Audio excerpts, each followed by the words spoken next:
আমরা দেশ গড়তে জুলাই পদযাত্রায় বাংলাদেশের প্রত্যেকটা জেলায় যাচ্ছি এবং জুলাই গণ অভ্যুত্থানের 1 বছর পূরণ হতে যাচ্ছে।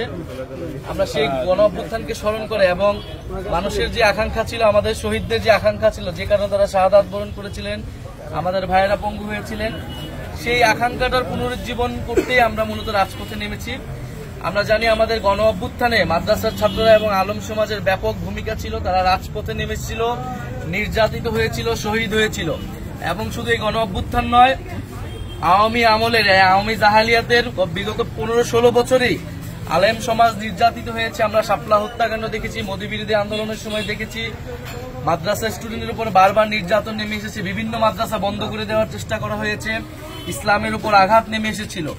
সেই জায়গা থেকে বাংলাদেশের মানুষ কখনোই ইসলামের উপর আঘাত মেনে নেয়নি।